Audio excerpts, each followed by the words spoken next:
inkoni nyinshi cyane bagenzi, maze bibabaza Imana. Imana n'impuhwe zayo ntiyigeze intindira mu kumva amaganya n'imiruho y'Abaheburayo, yihutira kohereza Mose yo kwa Farawo acungura abana b'Isiraheli. Aho Imana n'impuhwe zayo ntiyigeze intindira mu kumva amaganya n'imiruho y'Abaheburayo, yihutira kohereza Mose yo kwa Farawo acungura abana b'Isiraheli.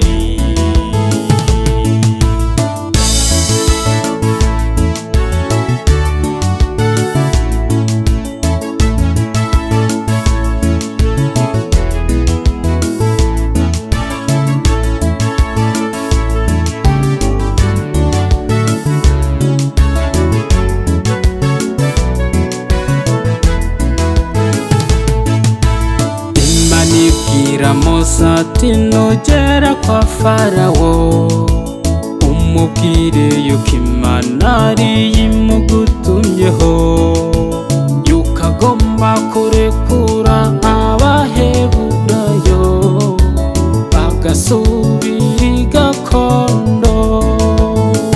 Imana n'impuhwe zayo ntiyigeze intindira mu kumva amaganya n'imiruho y'Abaheburayo, yihutira kohereza Mose yo kwa Farawo acungura abana b'Isiraheli. Aho Imana n'impuhwe zayo ntiyigeze intindira mu kumva amaganya n'imiruho y'Abaheburayo, yihutira kohereza Mose yo kwa Farawo acungura abana b'Isiraheli.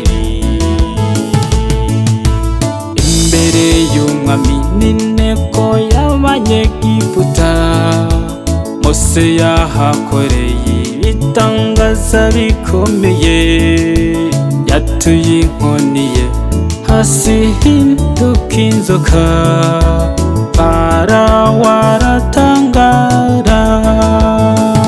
Imana n'impuhwe zayo ntiyigeze intindira mu kumva amaganya n'imiruho y'Abaheburayo, yihutira kohereza Mose yo kwa Farawo acungura abana b'Isiraheli. Aho Imana n'impuhwe zayo ntiyigeze intindira mu kumva amaganya n'imiruho y'Abaheburayo, yihutira kohereza Mose yo kwa Farawo acungura abana b'Isiraheli.